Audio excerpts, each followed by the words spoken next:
ท่านกำลังรับฟังสถานีวิทยุกระจายเสียงแห่งประเทศไทยจังหวัดละปูน FM 95 เมกะเฮิรตซ์ขอต้อนรับเข้าสู่รายการเรื่องเล่าเจ้าเกษตรเมืองละปูน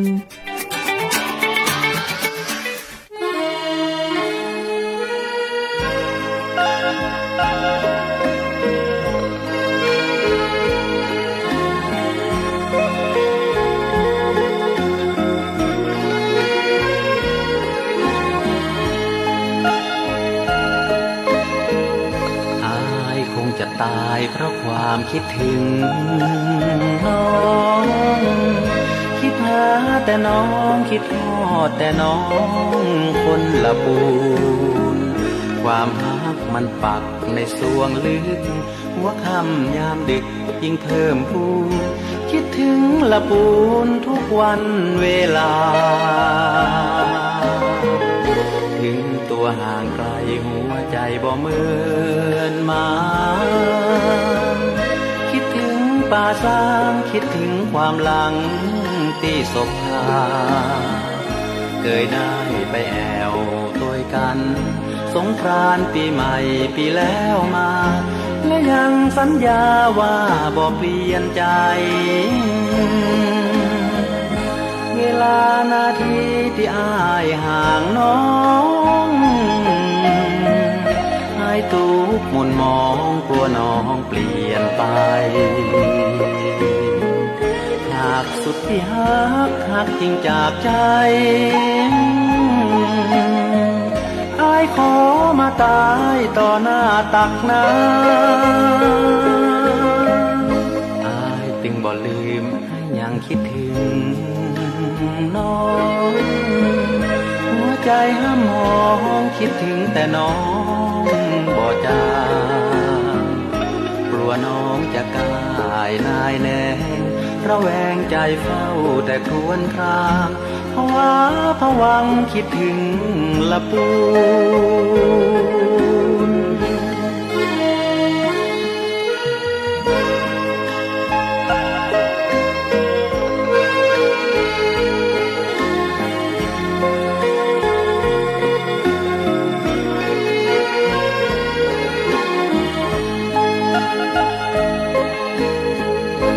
เวลานาทีที่อ้ายห่างน้องอ้ายทุกข์หม่นมองกลัวน้องเปลี่ยนไปหากสุดที่หักจริงจากใจอ้ายขอมาตายต่อหน้าตักน้ำอ้ายจึงบ่ลืมอ้ายยังคิดถึงน้องหัวใจห้ามหองคิดถึงแต่น้องบ่จางกลัวน้องจะกายนายแน่ระแวงใจเฝ้าแต่ครวญครางภาวะผวังคิดถึงลำพู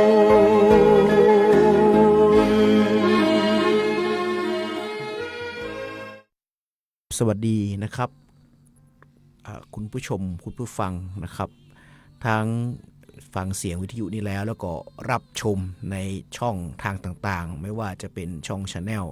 YouTube ของแล้วก็ Facebook นะครับก่อนอื่นนะครับก่อนเข้าสู่รายการนะครับเนื่องยังอยู่ในการไว้ทุกข์นะครับในนามของรายการเรื่องเล่าชาวเกษตรเมืองละปูนนะครับต้องขอถวายอาลัยนะครับสมเด็จพระเจ้าลูกเธอเจ้าฟ้าพัชรกิติยาภานเรนทิยาเทพยวดีกรมหลวงราชสนนีสิริพัฒน์มหาวัชรราชธิดาที่สิ้นพระชนม์นะครับก็อู้ง่ายๆว่าองค์พานะครับซึ่งก็น้อมสำนึกในพระมหากรุณาธิคุณของพระองค์พาในเรื่องของการพัฒนาจังหวัดลำพูนในเรื่องด้านของน้ำนะครับก็ดีเจบอยได้เคยกล่าวไว้แล้วว่าพระองค์ท่านได้ทรงจัดตั้งน้ำดื่มที่พระนามดื่มว่าพัชรธรรมนะครับปัจจุบันนี้การจำหน่ายน้ำดื่มพัชรธรรมนะครับในห้องวัดจังจำหน่ายนะครับเป็นการจ่ายแจกน้ำดื่มแล้วก็การให้น้ำของโครงการพัชรธรรมยังมีอยู่นะครับที่วัดป่าพุทธพจน์นะครับตำบลต้นทงนะครับซึ่งเป็นน้ำที่บริสุทธิ์น้ำใสน้ำกรองนะครับซึ่งเป็นพระมหากรุณาของพระองค์ท่านนะครับที่หายสุดไม่ได้ในการเป็นห่วงของพี่น้องนะครับที่จะบริโภคน้ำดื่มครับ อันนี้ เรื่องหนึ่งละเรื่องที่สองครับวันนี้นะครับอยากจะขอเชิญชวนนะครับร่วมบริจาคเลือดนะครับที่สำนักงานสหกรณ์จังหวัดวันที่เสาร์2เดี๋ยวนี้นะครับประมาณ8 โมงนะครับงานบริจาคเลือดนี้เป็นห้องว่าโครงการนะครับ1 ล้านความดีถวายพระพันปีหลวงนะครับโดยสำนักงานสหกรณ์จังหวัดก็ร่วมมือกับทางการชาตินะครับร่วมบริจาคโลหิตรับบริจาคโลหิตนะครับเพื่อที่จะช่วยเหลือเพื่อนมนุษย์เดียวกันนะครับซึ่งในนามของกระทรวงเกษตรและสหกรณ์นะครับจังหวัดลำพูนก็ต้องขอเชิญชวนนะครับผู้มีจิตศรัทธานะครับในเรื่องการบริจาคโลหิตหรือบริจาคเลือดนะครับถวายเป็นพระราชกุศลแด่พระพันปีหลวงนะครับหรือพระราชินีในรัชกาลที่9นะครับก็ต้องขอนะครับพ่อแม่พี่น้องท่านใดนะครับมีเลือดแต่ก็อยากจะช่วยเหลือโดยกันด้วยเลือดตรงนี้นะครับก็เป็นของว่ามีสภากาชาดไทยมาในการร่วมรับบริจาคนะครับอันนี้เอาถวายเป็นความดีนะครับเรื่องต่อมาครับในเรื่องของสถานการณ์ของน้ำนะครับก็วันนี้ปริมาณน้ำฝนก็ยังนะครับเพิ่มขึ้นนะครับเพิ่มขึ้นแล้วก็บนห้องว่าเขื่อนแม่งัดสมบูรณ์ชนแม่กวงอุดมธาราเนาะก็ยังอยู่ปริมาณอยู่69-67ก็ถือว่าโอเคนะครับก็ใจได้นะครับส่วนปริมาณน้ำของความจุนะครับของภาพรวมนะครับก็บนห้องว่าแม่ทิแม่ติแม่สารแม่เมยอ่างเก็บน้ำบ้านเฮาอ่างขนาดกลางของกรมชลประทานยังอยู่ใน82%ก็พอเพียงนะครับที่ว่าเขาเป็นกังวลเรื่องฝนทิ้งช่วงเพราะฉะนั้นเนี่ยนะครับก็ปริมาณน้ำก็ยังพอเพียงสำหรับการเกษตรของหมู่เฮาครับก็วันนี้นะครับดีเจบอยก็นะปาน้องว่าทีมงานในด้านหนึ่งของกระทรวงเกษตรและสหกรณ์ซึ่ง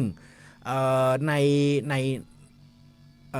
หลายช่วงที่ผ่านมาก็ปามารู้จักกับสำนักงานปศุสัตว์ละแต่เป็นเรื่องเกี่ยวกับเรื่องสุขภาพสัตว์นะเช่น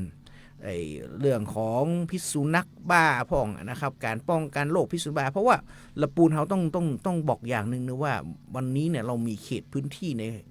เรียกว่าเขตปลอดโรคคนปลอด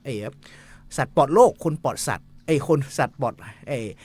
ว่าสัตว์ปลอดโรคนะครับสัตว์ปลอดโรคก็คือโรคพิษสุนัขบ้ามีอยู่ที่แม่ทาแม่รอบแล้วก็เรื่องเกี่ยวกับเรื่องพิษสุนัขบ้าเนี่ยมันก็ปัญหาว่าเราได้รับความร่วมมือกับท้องถิ่นเยอะมากเลยนะครับที่ลงไปในกิจกรรมแต่วันนี้เรามาคุยกับแหมงานหนึ่งครับของสำนักงานปศุสัตว์จังหวัดลำพูนนะครับวันนี้นะครับป้าน้องคนหนึ่งมานะครับวันนี้พ่อแม่พี่น้องคนลำพูนเนี่ยคงจะดีใจเพราะต้องฟังดีเจบอยอู้กำลาวละพ้นห้องกำลาวเนาะแต่พ้นห้องว่าแต่บ้านของดีเจบอยห้องกำเมืองวันนี้ป้ากาน้องคนยองนะครับอู้ยองวันนี้จะได้ฟังกันกำยองพ่อแม่พี่น้องละปูนี่ถ้าจะม่วนอกม่วนใจนะครับครับสวัสดีครับผมสวัสดีจ้าแนะนำชื่อเราแนะนำชื่อสวัสดีเจ้าอันจือแพรวเนาะค่ะเนาะนางสาวเพรวรินเศรษฐเมืองนะเจ้าเป็น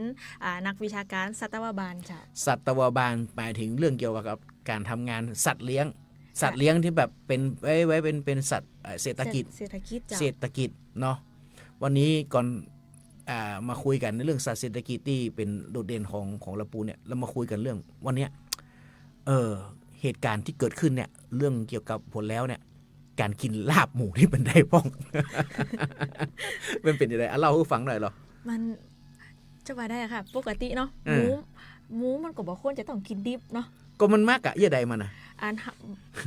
บัดเดี๋ยวนี้คือเฮาควรจะต้องเข้าสู่การปรับเปลี่ยนการกินเนาะวัฒนธรรมการกินเฮาจากเดิมที่กินดิบก็เฮาก็เอามาโขให้ห้องเนาะเพื่อลดการเกิดโรคระบาดเนี่ยค่ะแล้วกินแล้วมันเกี่ยวอย่างก็หัวกินที่ปากมันอยู่ที่หูได้จะได้มันมีเจือของมันเนาะครับเพราะฉะนั้นก็คือเปิ้นตึงรณรงค์แล้วว่างดของดิบเนาะมันว่าจะปิ้นที่จริงอ่ะมันจะมามีกระมูเนาะจิ้นไก่แฮมปลาแฮมมาเฮลโง่แฮมที่จริงมันก็คงบ่ควรจะกินดิบมันควรจะต้องกินสุกเพื่อความแบบปลอดภัยมันอดบ่ไหวเนาะอย่างลาบควายนะลาบควายนี่มันต้องแบบกินดิบนะมันกินซุกนี่หลายคนนี่มันต้องหัวไม่มือแดงนี่เนาะ ลองมันมีพยาธิมันมีอะไรไหมถ้าอู้ในทางสัตว์ของเรามันก็มีพยาธิอยู่เพราะว่างูเฮาเนี่ยมันอย่างงูอย่างควายนี่ก็เนาะว่ามันต้องกินมันกินยาเนาะมันก็จะต้องมีพยาธิเนี่ยค่ะในตับของมันพอลองเอาสังเกตว่าเฮาไปในร้านค้าเนี่ยสมัยก่อนเนี่ยค่ะมันเฮาไปแยงพอโคในมันตับเนี่ยมันมีพยาธิใบไม้มันมีพยาธิเนี่ยตัวตืดอย่างเงี้ยค่ะตามหมู่นั้นเนาะหาเฮาถ้าบ่สังเกตดีๆเฮายิบมากินเลยมันจะปิ้นไข่ก้าปิ้นโตแก่มันโตอ่อนก้าหูกินเข้าไปเกิดมันปนหน่อยมันตัวใหญ่ขึ้นมามันอยู่ในท้องเลยเนาะมันอยู่ในท้องเนาะมันอยู่ในท้องนะอันนี้คือคำเตือนของปศุสัตว์จังหวัดคือปศุสัตว์ทางปศุสัตว์เองเนี่ยก็บ่นิยมรณรงค์ให้กินดิบเลยมันก็เพราะว่าอย่างใดมันก็ตึงมีพยาธิแม่นค่ะแล้วอย่างหมูเนี่ยที่เอามากินกันเนี่ยคือมันไม่ได้มันบ่ได้เลยมันก็มันบ่ได้เลยมันต้องกินซุปเนาะกินลาบหมูโขเตอะมากินลาบหมูโขเตอะถึงแม้ว่าจะมีแอลกอฮอล์มันไม่ใจนะมันคนละเรื่องแล้วเนาะคนละเรื่องเลยครับเตือนพ่อแม่พี่น้องหน่อยว่าคนละปูนเฮาต้องอย่าได้เฮาอย่ากินดิบเฮาถ้ามากินสุกกันเนาะจากตีเดิมที่เฮาเคยกินดิบเนาะมันลำมันหวานเนาะเปลี่ยนมาให้น้อยเถอะเปลี่ยนมาเป็นโคเนาะโคมันสุกเหี้ยเพราะว่าเผลอมันพอมันกินไปแล้วสุ่ม4สุ่ม5ดงบ่ดีเนาะมาจับตาเฮามันเป็นโรคแฮมโดนบ่ดีจับตาใส่เฮาเนาะแม้ว่าที่เฮาเลี้ยงในบ้านเองเฮาจะฆ่าเองก็จ้างตึมันก็ยังบ่ปลอดภัยมันก็ครับเจ้ามันก็ยังบ่ปลอดภัยก็ต้องถามว่าถ้าเฮาเอามาเลี้ยงในบ้านเฮาเนี่ยเฮามีการสุขาภิบาลดีๆก็เลี้ยงดีๆก็เนี่ยค่ะบ่ฮู้เลี้ยงตามมีตามเกิดเอาอันก็ซ้ำอันตรายเนาะเพราะว่าเฮาก็ฮู้แหล่งที่มาของหมูจะไปกินหยังแฮมเนาะครับอันนี้ต้องเตือนภัยเพราะว่าเกิดเหตุการณ์มาแล้วนะครับแล้วก็อยากให้ทางสำนักงานปศุสัตว์จังหวัดได้ยืนยันว่ามันบ่ควรที่จะกินดิบนะครับเพราะนั้นสัตว์ปลอดโรคคนปลอดภัยไม่ได้นะในโครงการนะเรื่องต่อมาช่วงนี้ที่มันเป็นช่วงฤดูฝนเนี่ยโรคบางคนอาจจะบ่ฮู้อาจจะแบบปันห้องมือเท้าปากเปื่อยใช่ไหม FMD นะFMD อันน่ะ FMD นั่นนะมันเป็นโรคอย่างไรลองเล่าให้ฟังได้หรอมันเป็นโรคปากและเท้าเปื่อยเนาะในสัตว์มันจะส่งผลกระทบต่อผลผลิตของเกษตรกรอย่างเอาง่ายๆอย่างของงัวนมผลผลิตนมเนาะส่งสหกรณ์แต่ทีนี้ทางงัวมันเป็นเนาะปากเท้าเปื่อยเนาะมันก็จะทำให้ปริมาณน้ำนมลดลงเนาะสุขภาพโคโซมเนาะก็คือมันป่วยหยังเพราะว่ามันปากปิ้นแพ้กินเขาบ่ได้เนาะหรือว่าเต้านมปิ้นตุ่มปิ้นแพ้ก็สามารถรีดนมได้อันนี้ก็จะสามารถส่งผลระยะยาวไปถึงขั้นว่าพอกินอาหารบ่ได้หือนมบ่ได้มันก็จะลามไปถึงการผสมติดยากเนี่ยค่ะมันผสมติดยากเลยกะขนาดนั้นเลยกะเพราะว่าปนกินอย่างมันได้เนาะมันก็เลยแบบมีพลังงานแบบมีอย่างที่จะไปแขมันไปซ่อมแซมส่วนที่ซึกล้อที่มันป่วยแล้วมันยังจะต้องดึงไปเพื่อใช้ในการนั้นปิ้นสัตว์เนาะในการบำรุงระบบสืบพันธุ์มันไปบ่ถึงเนาะอากาศแรกๆมันจะเป็นไงมันจะง่วงเหงามันจะซึมเศร้ามันจะอย่างใดมันไอ้โรคเนี่ยอากาศแรกเลยแบบเฝ้าสังเกตมันจะสังเกตพอมันอย่างไรยังน้ำลายย่อยปุกๆเลยค่ะน้ำลายย่อยปุกน้ำเตยมันย่อยอะกะน้ำลายเตยมันย่อยเนาะเกี่ยวลิ้นนะคะเกี่ยวลิ้นหาเฮาไปพอก็ไ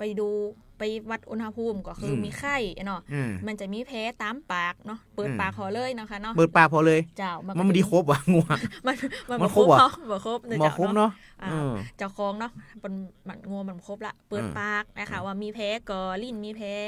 หรือเหงือกมีแพ้ก็หรือว่าเต้านมเนาะมีตุ่มไซส์ๆก็หรือว่ากีบเท้าเนี่ยมีแพ้ก็ปากและเท้าเปื่อยปากและเท้าเปื่อยอันนี้เป็นเฉพาะงัวก็มันลามไปหาอย่างอื่นได้ก็มันลามหาเป็นหมูหมูก็เป็นจ้ะหมูก็เป็นใช่แล้วมันลามไปหาหมูได้ตัวอีกะเจ้ามันก็เปิ้นฮ้อว่าหยังก็พอเจ้าของเนาะสัมผัสงัวที่ป่วยเนาะเลงมาไปส่งนมกาไปส่งนมเสร็จแล้วมันสิถึงบ้านตัวหรอไม่อย่าได้อ่ะซุ่มนมกันก่อนเหรอซุ่มนมกันก่อนซุ่มนมกันอีหยังเปิ้นสารทุกสุขดิบเล่าสารทุกสุขดิบกันเนาะนี่เปิ้นฮ้อว่าหยังก็สังคมงัวนมเนี่ยมันบ่ค่อยได้ไปเจอคนอื่นพอหยังรีเซ็ตก็ต้องเอานมไปส่งนมส่งเซ็ตปีกมาผิวคอกงูก่อนผิวเซ็ต กว่าจะได้กินข้าวแฮม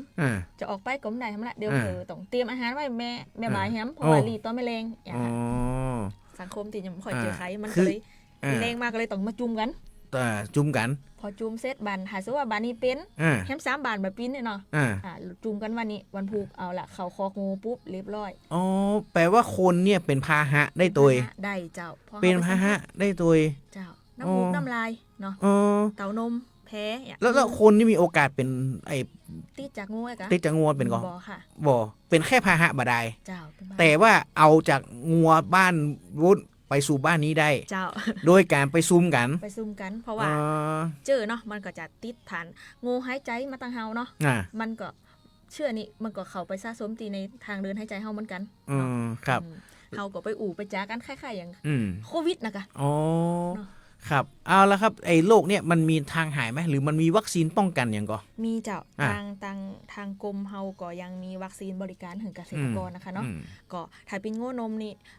ตอนนี้เปิ้นพัฒนาถึงมาฉีดละปีละ3 ครั้งกันเนาะมีการพัฒนาวัคซีนมาใหม่เรื่อยๆนะในส่วนนี้ก็ต้องส่วนสุขภาพเนาะเปิ้นอาจจะสามารถตอบได้ว่าลดการผลิตแล้วก็เชื้อเนาะถ้าทางที่ดีที่สุดสมมุติว่าคือบอกถูกเนี่ยปศุสัตว์อำเภอทุกอำเภอตอนนี้พร้อมถ้าใครสังเกตอาการแล้วหันว่ามันเป็นเนาะสัตว์แสดงอาการสามารถโทรไปตีสำนักงานปศุสัตว์อำเภอในพื้นที่ของเก่าได้เลยคุณหมอทั้งหลายหมอสัตว์นะไม่ใช่หมอคนนะว่าเราในกระทรวงเกษตรนะหมอสัตว์ทั้งหลายพร้อมที่จะให้บริการนะครับเอาละครับเดี๋ยวเรายังฟังเพลงกัน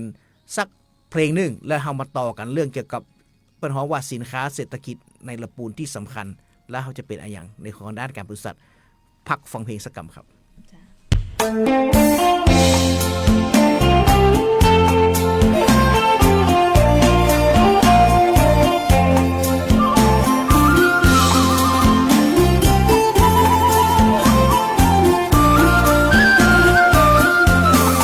มาลำพูนได้พึ่งบุญเจ้าแม่จามเทวีกราบองค์ทรงน้ำเจดีย์พึ่งบารมีท่านศรีวิชัยครูบา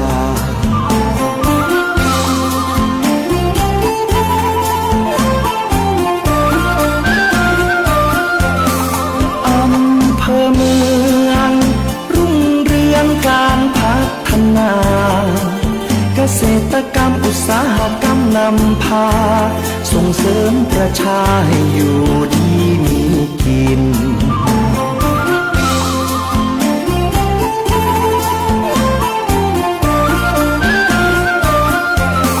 ชมป่าสา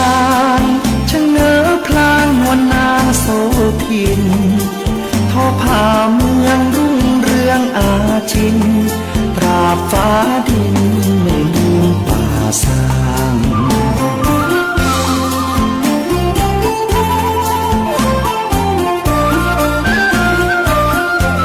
บ้านโฮงเจริญเพลิดเพลินแบกไม้ริมทางปลูกกระเทียมกะหล่ำปลีมีสตังน่ารักจังหน้ามนต์คนบ้านเฮา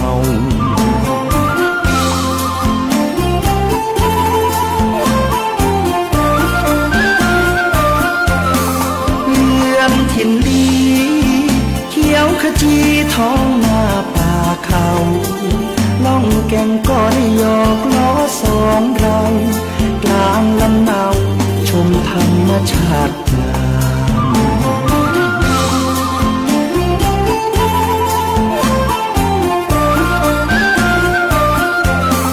ทุ่งหัวช้างชวนน้องนางไหว้พระธาตุดอยกวางคำเมืองคนดีมีศีลธรรมจิตใจงดงามพี่น้องหลายดอย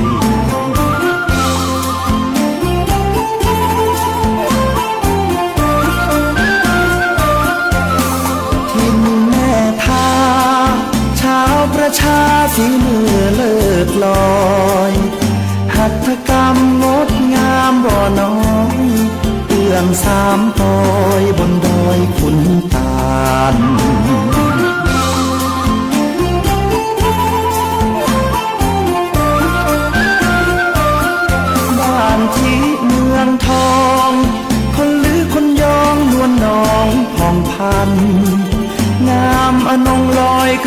สงกรานต์สืบทอดลูกหลานมานานหลายปี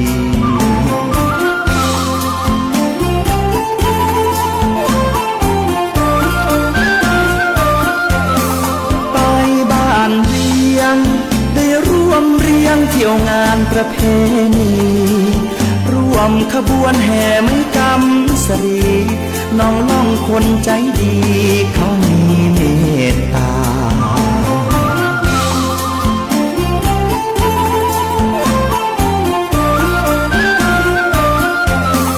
ภูมิแผ่นดินนวมินทร์มหาราชาคนลำพูนเทิดทูนศรัทธาสืบสานมาชั่วฟ้าดินถิ่นงาม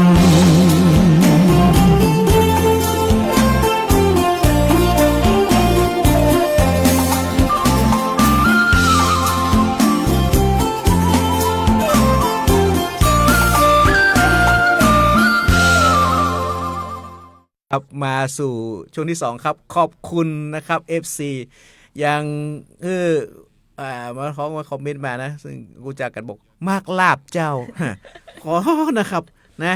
ยืนยันอีกรอบนึงเหรอยืนยันนะลาบดิบว่าลาบซุกอ่ะว่ามาลาบซุกเจ้าลาบซุกเนาะลาบดิบนี่ก็เข้าใจนะครับก็ต้องหัวแม่มือแดงนะแฟนๆรายการนะครับอย่าไปหัวแม่มือแดงแล้วกันนะครับเอาละครับมาอู้กันถึงเรื่องเกี่ยวกับเบื้องหลังของเศรษฐกิจนะครับลงละปูนส่วนหนึ่งก็คือในเรื่องของงัวนมครับวันนี้นะครับนอกจากที่นะครับเฮาเนี่ยจะรู้ว่าเฮาดื่มนมนะนมมาจากวัวนมแต่อย่าลืมนะครับว่านมเนี่ยมันมีความเป็นมาและเป็นนมที่สร้างเศรษฐกิจส่วนหนึ่งของละปูนนะครับเอาละครับเล่าถึงเรื่องวงนมเป็นใดพ่องสำนักงานปศุสัตว์จากวัดละปูนนี่อย่างกับเกี่ยวกับวัวนมพ่องในส่วนของสำนักงานปศุสัตว์จังหวัดลำพูนนะคะเนาะก็มีกลุ่มที่เข้าไปดูแลเกษตรกรเนาะตั้งแต่ต้นน้ำกลางน้ำแล้วก็ปลายน้ำเนาะมันก็จะเริ่มตั้งแต่อย่างสำนักงานปศุสัตว์จังหวัดลำพูนเนี่ยมีกลุ่มสุขภาพสัตว์เนาะที่เข้าไปดูแลเรื่องสุขภาพสัตว์หรืองานเกษตรกรเนาะให้สุขภาพแข็งแรงแล้วก็มีการแนะนำการทำโปรแกรมวัคซีนเนาะเพื่อป้องกันโรคระบาดแล้วก็ป้องกันโรคในพื้นที่เนาะหรือแม้กระทั่งกลุ่มส่งเสริมเองก็จะเข้าไปส่งเสริมเกษตรกรเนี่ยผลิตน้ำนมดิบคุณภาพเนาะเพื่อส่งต่อไปยังสหกรณ์แล้วสหกรณ์ก็ส่งไปยังโรงงานแปรรูปที่ได้มาตรฐานเนาะก่อนที่จะส่งไปถึงมือของเกษตรผู้บริโภคเนาะหรือกลุ่มสินค้าที่เข้าไปดูแลเรื่องมาตรฐานฟาร์มเนาะอันนี้ก็เป็นตัวสำคัญเหมือนกันตัวสำคัญผลิตน้ำนมดิบคุณภาพเป็นตัวสำคัญนะทีนี้ถามหน่อยนึงว่าข่าวที่บอกว่าเนี่ยของละปูนเขาเนี่ยน้ำนมเขามีคุณภาพสูงนะแล้วมันเป็นท้องว่าคุณภาพสูงของล้านนาเนี่ยมันเป็นยังไงเรื่องราวตัวนี้มันเป็นมาอย่างไรพ่อหาจะเริ่มเลยมันก็ต้องเริ่มเลยจากฟาร์มเนาะฟาร์มก็คือเกษตรกรเนี่ยจะต้องได้รับมาตรฐานฟาร์มเนาะได้รับมาตรฐานฟาร์มเนี่ยจะต้องมีอะไรอย่างพองมันก็มีรายละเอียดเยอะแยะเนาะทั้งโรงเรือนสุขภาพสัตว์เนาะแล้วก็คุณภาพเนาะคุณภาพจะต้องได้ตรงตามมาตรฐานเนาะแล้วก็กระบวนการผลิตก็จะต้องตรงตามการผลิตเนาะกว่านมยศน่ะจะส่งถึงสหกรณ์เกษตรกรจะต้องเลี้ยงงัวหืนมีน้ำนมที่มีคุณภาพหยาดตามข้างต่างก็กินบ่ได้อ้าวนึกว่าเอางัวไปกินย่างปล่อยไปทำอย่างนี้บ่ได้อะมันได้แต่มันจะได้นมที่บ่ค่อยมีคุณภาพเนาะตรงตามสเปคเนาะถึงวันนี้เขาจะขายของเขาก็ต้องดูแลเรื่องสุขภาพคุณภาพเนาะอาหารการกินจะต้องเป็นอย่างจะหืนน้ำนมเยอะคุณภาพดีก็ต้องเป็นประเภทข้าวโพดเนาะข้าวโพดอาหารหยาบคุณภาพดีเนาะหรืออาหารข้นที่มีโปรตีนเนาะถึงการหืออาหารก็ต้องถึงงัวถึงจะหือปริมาณน้ำนมที่ดีเนาะแล้วก็คุณภาพที่ดีด้วยพอได้น้ำนมดีสู่กระบวนการผลิตก็ต้องล้างเต้านมให้สะอาดแถมอุปกรณ์ก็ต้องสะอาดขั้นตอนการรีดก็ต้องสะอาดมันยากเหมือนกันนั่นเนี่ยโอ้ฝนห้องว่าเป็นผลิตภัณฑ์ที่ใส่ใจตั้งแต่เริ่มแรกเลยเป็นชาเลนจ์เกษตรกรเหรอชาเลนจ์แปลว่า ท้าทายความสามารถความสามารถ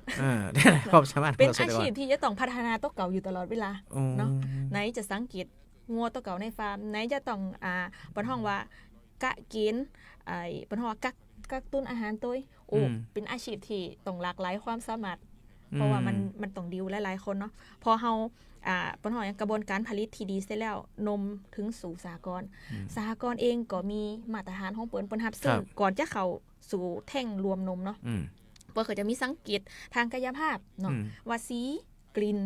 ลักษณะนมเป็นได้สีมันเป็นสีขาวปกติของนมก่อหรือว่ามีสีขุ่นก่อกินมีกลิ่นสาบกลิ่นเหม็นก่อเนาะแล้วก็นมมีการตกตะกอนก่อมีการจับตัวกันเป็นก่อนก่อนี่เนาะมีการสังเกตพอสังเกตลักษณะทางกายภาพเสร็จก็จะมีการตรวจโซมาติกเซลล์นมมีความแบบมีปัญหาอย่างโซมาติกเซลล์เยอะไหมค่ะถ้ามีเยอะเปิ้นก็จะตีกลับเจ้าโอ้การคายนมก็บ่ธรรมดาเนาะบ่ธรรมดามีการคัดตั้งแต่แรกเริ่มเลยโอ้ครับอันนี้ของละปูนเนี่ยคนเลี้ยงงัวนมเนี่ยส่วนนักนี่อยู่ที่ไหนเมทากับบันทิเจ้าบ้านโฮงบ่มีแล้วกันบ่ได้บ้านโฮงก็มีเนาะในพื้นที่จังหวัดละปูนเขาจะมีบ้านโฮงอำเภอเมืองป่าสร้างเฮน้อยเนาะแล้วก็มาเมทาบันทิอันนี้นี่อาชีพเลี้ยงงัวนมนี่หันเขาว่าต้องเฝ้าเจ้าเฝ้าแรงอ่ะมันต้องสังเกตจากห้องว่าสังเกตเนาะเพราะว่ารีดนมเสร็จแล้วก็ไม่เจอว่าจะได้ยั่งเพราะว่าต้องสังเกตกันงูที่สัตว์แฮมต้องสังเกตว่าเปิ้นเป็นสัตว์ก่อนถ้าเปิ้นเป็นสัตว์เฮาก็ต้องวัวร้องเช้าผสมเย็นวัวร้องเย็นผสมเช้ามันอันแตกอ่ะเต้จ้ะมันก็ต้องกะให้ถูกช่วงเวลาทองก่อนการผสมแฮมครับที่ว่าอย่างเนี่ยวันนี้เนี่ยนมที่บอกว่านมล้นตลาดล้นอย่างเนี่ยคำถามว่าคนถามแบบคนที่บอกหูเรื่องงัวนมเลยนะบัลลี่มันได้ก่อนวันนี้ยังมันรีดมันอ่ะมันได้ก่อนบ่ได้เจ้านี่อย่างอ่ะเต้านมอักเสบปิ้นหมูข้นหาปิ้นแม่มาน้อยปกติจะว่ากัดซุมาเตอเปิ้นก็จะกัดหน้าอกเฮาน่ะกะอ๋อกะเพราะว่าวันนี้โอ้นมล้นแล้วตอนนมล้นแล้วเนี่ยว่าเนี่ยก็เฮาบอกยั้งการรีดนมก่อนมันบ่ได้เลยค่ะเพราะว่าถ้าเฮาบ่รีดนมเปิ้นเนาะมันก็จะเกิดการอ่านนมพออ่านนมเสร็จก็จะเป็นเต้านมอักเสบแฮมเต้านมอักเสบแฮมอันนี้ก็เป็นการนอกจากไม่รีดแล้วยังเป็นการเพิ่มค่าใช้จ่ายในการรักษาเพราะว่าเป็นเต้านมอักเสบก็ส่งนมบ่ได้แฮมเสียกายาแฮมเสียเวลาเจ้าของแฮมรายได้หายครับอันนี้ถามอันนี้มาอู้ต่อตะกี้ยังปัญหาเด้อเฮาคุยของเฮาหน่อยเฮานี่เป็นว่าเป็นนมคุณภาพสูงของล้านนาไหมเป็นค่ะถือว่าเป็นนะถือว่าเป็นนะมันเป็นอย่างไรที่ผ่านมาทำงานเนี่ยคุณภาพสูงนี่มันแบบจะได้มันมีโปรตีนสูงมันมีไออย่างสูงมันมีอะไรเล่าให้คุณผู้ชมคุณฟังหน่อยเนาะมันถ้าเฮาหันก็คืออย่างในDutch Mill Selected เนาะหรือว่าจะเป็นนมของชายประการเองหรือว่าของ Fresh Milk เองอันนี้ก็เปิ้นก็เป็นนมที่ต้องคัดคุณภาพเนาะจะต้องมีโปรตีนสูงไขมันสูงเนาะแร่ธาตุและก็วิตามินต้องสูงเนาะแล้วก็นอกจากเปิ้นว่าองค์ประกอบน้ำนมสูงแล้วฟาร์มจะต้องได้มาตรฐานเนาะลงสหกรณ์ที่รับนมก็ต้องได้มาตรฐานครับอันนี้ถามหน่อยอันนี้อาจจะมีความเกี่ยวเนื่องไปทำงานของจากปศุสัตว์มาสู่สาธารณสุขวันนี้นมดีสำหรับเด็กๆนี่คนหูเนาะแต่ตอนนี้ประชากรของละปูนเนี่ยต้องยอมครับว่ามีคนเฒ่าเพิ่มขึ้นนะไม่เอาคนเฒ่าผู้สูงอายุเพิ่มขึ้นนะอันนี้ผู้สูงอายุเนี่ยบริโภคนมวะกินนมได้อยู่ก่อนยังกินนมได้อยู่ไหมยังกินได้อยู่ค่ะทุกเพศทุกวัยกินนมได้แต่ว่าต้องเลิกนมให้มันเหมาะสมกับตัวเก่าเลิกนมให้มันเหมาะสมกับตัวเก่าอย่างคนเฒ่าเนาะประเด็นนี้คือทุกคนอาจจะบ่นว่ากินแล้วก็กัดต้องอืดต้องเน่นต้องก็ว่าต้องเซนะก็มันอาจจะเป็นว่าร่างกายเฮาน่ะย่อยเล็กโตดบ่ได้เฮาก็เลยต้องเลิกนมเนาะเลิกนมที่มันเป็นแบบว่า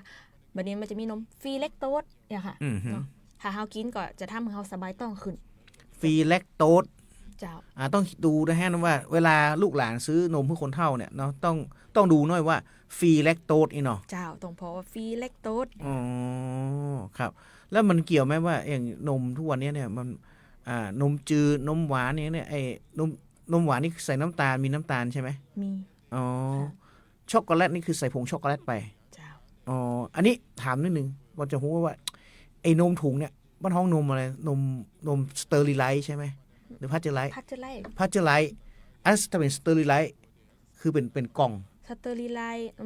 มันนมมันมีอยู่3อย่างก็คือพัชเจอร์ไลท์เนาะ UHT ก็คือนมกล่องของเฮาเนาะนมกล่องแล้วก็สเตอริไลท์ก็ส่วนใหญ่เฮาจะหั่นเป็นหยังก็เป็นหยังนมกะหมีสเตอริไลท์อย่างเงี้ยค่ะอ๋อไอ้นมกะปีนี่คือนมสเตอริไลท์ใช่ไหมมันเพราะนมสเตอริไลท์นี่คือนมที่เก็บได้นานที่สุดจ้ะมันประมาณเท่าไหร่นมสเตอริไลท์เฮาเป็นปีป่ะกะขนาดพัชเจอร์ไลท์ยังปียัง1ปีอ่ะพัชเจอร์ไลท์เนี่ยนะนมถุงเนี่ยนะโทษอัน UHT กันเนาะ UHT ยังเก็บได้เป็นปีแต่ว่าถ้าเป็น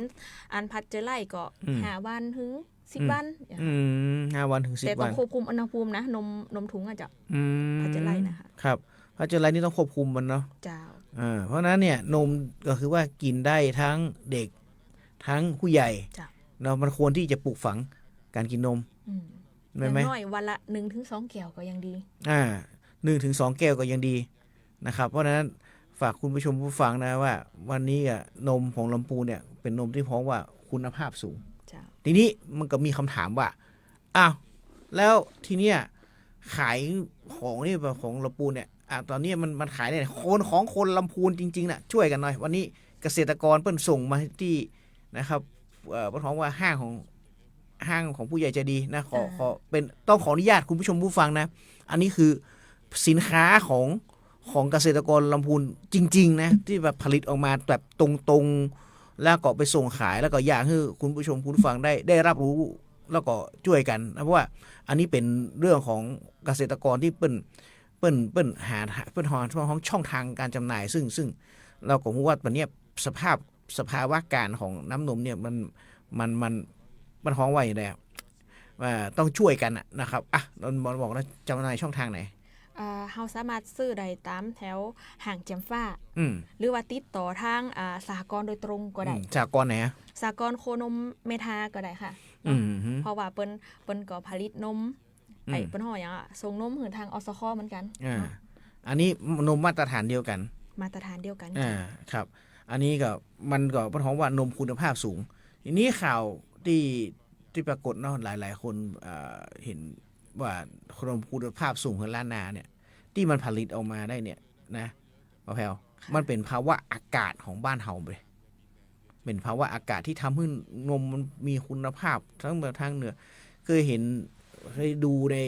YouTube ว่าเนี่ยนมคุณภาพสูงล้านนาเนี่ยนอกจากอาหารที่ดีแล้วเนี่ยเป็นสภาพแวดล้อมที่ดีไหมใช่ค่ะเพราะว่าบ้านเฮาเนาะอากาศเย็นเนาะเย็นสบายโปร่งสบายเนาะเหมาะแก่การทำปศุสัตว์วัวนมเพราะว่ามันไม่ได้ฝนตกชุกขนาดนั้นที่ห้อนโอมเนี่ยบ้านห้อนโอมเนาะมันก็ไม่ได้มีเหมือนอย่างที่อื่นนะคะครับมันเหมาะแก่การเลี้ยงเหมาะแก่การเลี้ยงเนาะทำให้นมของเฮามีเปิ้นฮ้องว่าอย่างก็มีเปิ้นฮ้องค่าอาหารต้องบอกว่างัวสบายตัวมากกว่างัวสบายตัวมันทำให้นมออกมาเนี่ยมูลค่าเด็กตะกี้เขาอู้กันว่ามัน 12.5 อย่างของเนี้ยไอ้ปัญหาคุณไอ้องค์ประกอบน้ำนมเนาะองค์ประกอบน้ำนมนะครับสูงกว่ามาตรฐานถ้าวัดออกมาแล้วปัญหาว่า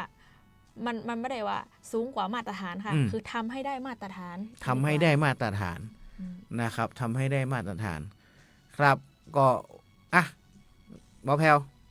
เชิญชวนคนละปูนหน่อยโอ้กำยองคือดื่มนมรักสุขภาพมันเกี่ยวไหมคนมีอายุหรือคนหนุ่มคนสาววันนี้เราห่างหายจากคำว่านมไปนะครับแล้วก็ว่ามันสามารถดื่มได้ไหมเชิญชวนหน่อยนะคะเจ้าเนาะก็อยากจะขอชวนเชิญเนาะพ่อแม่พี่น้องบ้านเฮาเนาะคนละปูเนี่ยหันมาดื่มนมเพราะว่านมเนี่ยมันเป็นอาหารที่มีโภชนะสูงเนาะโภชนาการสูงโภชนาการสูงเนาะมันจะเป็นโปรตีนคุณภาพดีมีแคลเซียมเนาะมีวิตามินแล้วก็แร่ธาตุต่างๆที่จำเป็นต่อร่างกายเนาะมันสามารถเสริมสร้างกระดูกและฟันเนาะแล้วก็บำรุงกล้ามเนื้อแล้วก็ส่งเสริมสุขภาพดีๆคือกับทุกวัยเนาะไม่ว่าจะเป็นวัยเด็กวัยเรียนวัยทำงานหรือว่าผู้สูงอายุแต่ว่าทุกคนเนี่ยสามารถดื่มได้เพื่อส่งเสริมสุขภาพร่างกายตัวเก่าแข็งแรงแต่ต้องเลือกนมหือมันเหมาะสมกับตัวเก่า เนาะทุกครั้งที่เฮาดื่มนมเนี่ยมันก็ถือว่าเป็นการสนับสนุนเกษตรกรโคนมเนาะครับที่เปิ้นตั้งใจผลิตน้ำนมดิบที่มีคุณภาพเนี่ยส่งต่อไปยังสหกรณ์แล้วสหกรณ์ส่งไปยังโรงงานแปรรูปที่ได้นำมาตรฐานแล้วถึงจะถึงมือผู้บริโภคเนาะอาชีพโงนมนี่เป็นอาชีพพระราชทานใช่ไหมเจ้าเพราะฉะนั้นเป็นอาชีพพระราชทานของรัชกาลที่9นะครับซึ่งตอนนี้ก็ในของบ้านเฮานี่ก็ผลิตนมสูงเหมือนกันก็คือบ้านทินะแม่นถึงแม่ทาแฮมนะครับเอาละครับส่งท้ายจริงๆละนะหมอแพลวรณรงค์หน่อยเลิกกินลาบดิบกับขอหันมาดื่มนมเชิญจากในนามของสำนักงานปศุสัตว์จังหวัดลำพูนในนามสำนักงานปศุสัตว์จังหวัดลำพูนนะคะเนาะก็ขอรณรงค์นะคะเนาะคือพี่น้องบ้านเฮาเนาะจากเดิมที่มีพฤติกรรมการกินเป็นว่าลาบดิบเนาะไม่ว่าจะเป็นลาบไก่ลาบหมูลาบควายน่ะก็ลองเปลี่ยนพฤติกรรมเนาะเปลี่ยนพฤติกรรมมาเป็นลาบโคเนาะเพื่อสุขภาพที่ดีเนาะแล้วก็เสี่ยงลดการเสี่ยงการติดโรคเนาะการเกิดโรคนะในเป็นห้องในอาหารที่เขากินเนาะหรืออยากจะเชิญชวนถึงกับพี่น้องบ้านเฮาเนี่ยหันมาดื่มนมวันละ2 แก้วเนาะ1-2 แก้วเพื่อส่งเสริมสุขภาพร่างกายที่ดีของตนเองและครอบครัวพร้อมทั้งสนับสนุนเกษตรกรโคนมบ้านเฮาเนาะที่เปิ้นตั้งใจผลิตนมที่มีคุณภาพครับเอาล่ะครับรายการเรื่องราวชาวเกษตรก็มาถึงช่วงสุดท้ายแล้วนะครับก็ฝากนะครับย้ำเตือนว่านะครับการรับบริจาคเลือดโครงการนะครับร้านความดีนะครับเพื่อถวายเป็นพระถวายแก่พระพันปีหลวงนะครับวันนี้นะครับเดี๋ยว 9 โมงจะเริ่มบริจาคเลือดที่สำนักงานสหกรณ์จังหวัดอยู่ต่างนะครับต่างจะไปแจ่มฟ้าถนนเส้นดอยตินะครับถึงในเมืองเนี่ยประมาณเนี่ยนะครับอยู่ตรงนั้นนะครับก็ขอเชิญชวนนะครับที่สำนักงานสหกรณ์จังหวัดร่วมบริจาคเลือดแล้วก็